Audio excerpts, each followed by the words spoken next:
all the structures that we see in the universe which are rocky, we have to do some basic reasoning here, okay? Now, it doesn't matter what rocky body we're referring to.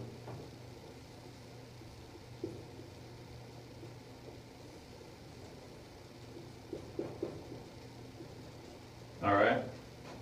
It doesn't matter what we're referring to.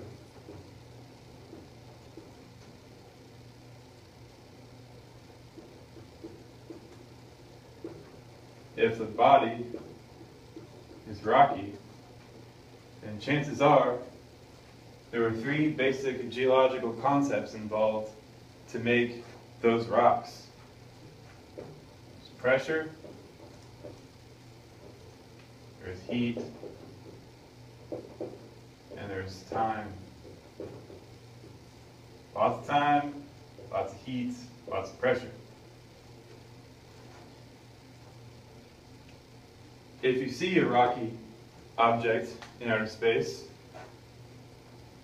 like asteroids, which, break apart and become meteorites, which then crash down into the atmosphere of a Earth-like object or a Venus-like object and burn up. Chances are those meteorites were a part of the larger structures, which were a part of larger structures, which were a part of larger structures. As long as these structures was mostly rocky, this only works basically with the rocky structures. Rock-like and metal.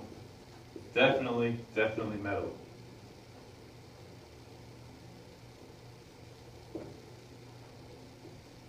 Metal core.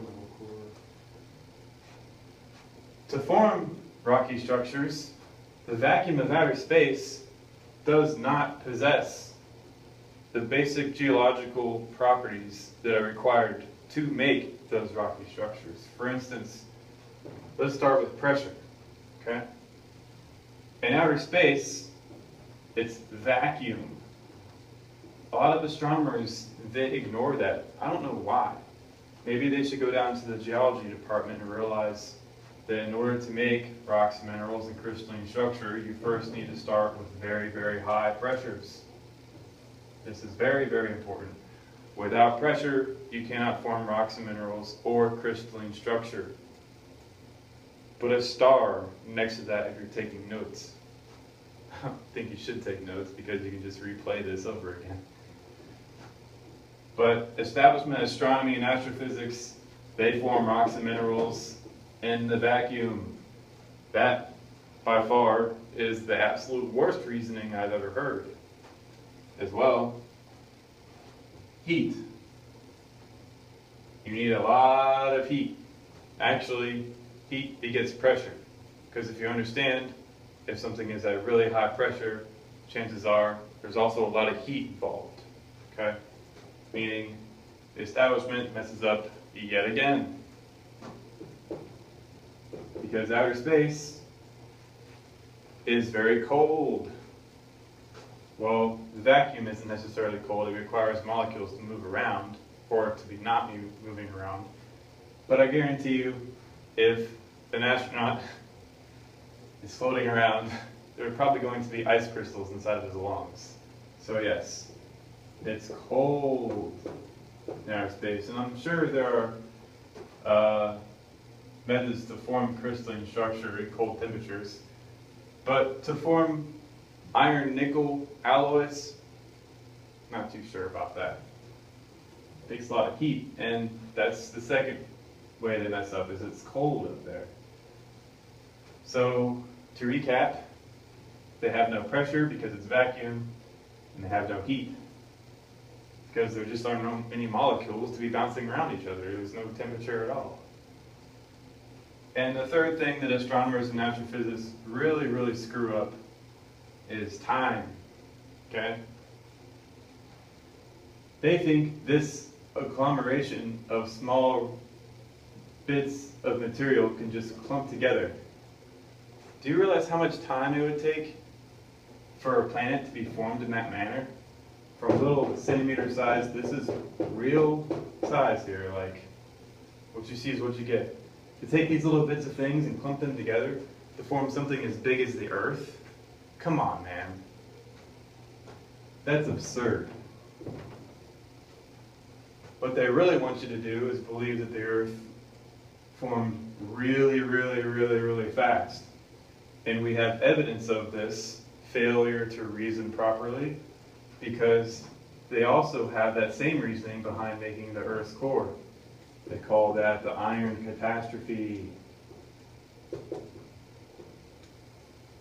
Catastrophe is the key word here.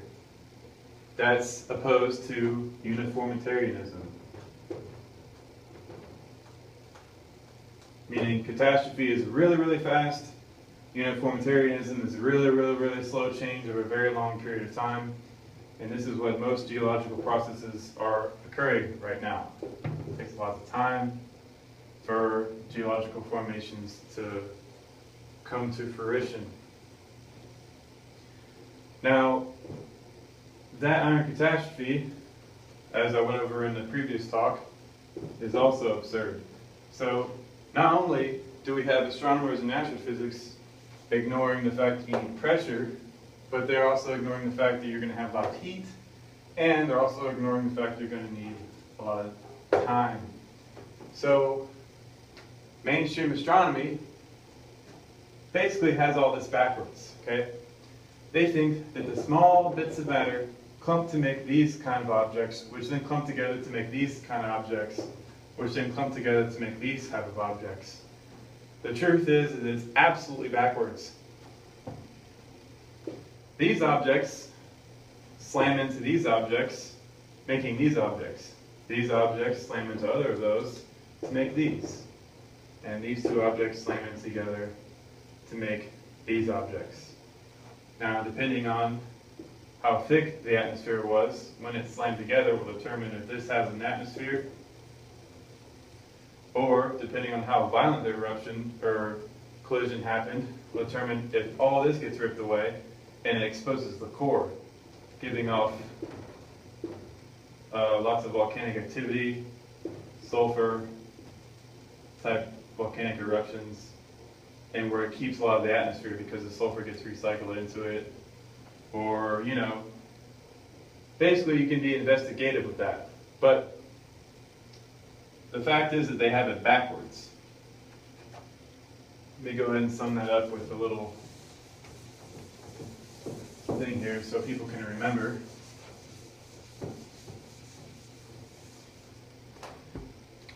Mainstream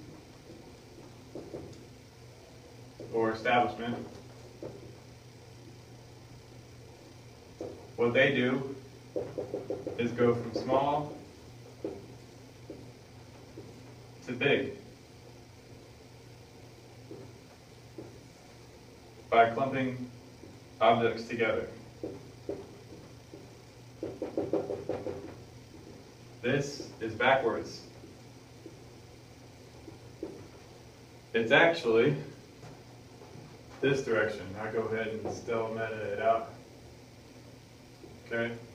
It's actually big objects slam into other objects, creating smaller objects, which then slam together to make even smaller objects, which then slam together for many billions of years and wandering the galaxy into smaller objects, which then take up orbit around these objects.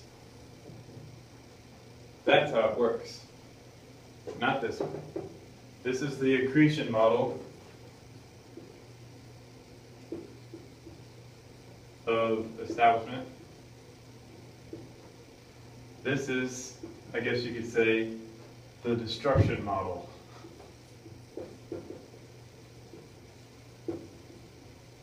This is why they find protoplanetary disks. Because when you have two objects that big slamming into each other going 80,000 miles an hour or whatever, you're going to get a big blast of material. It's going to circulate the entire solar system, creating what's called an asteroid field or even rings, given the object that was destroyed was big enough to sustain those rings, such as Saturn. But this model, you can't have rings.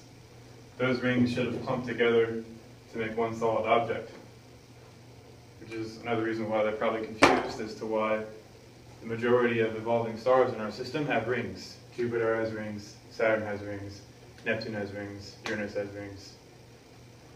Anyways, hopefully that sums it up.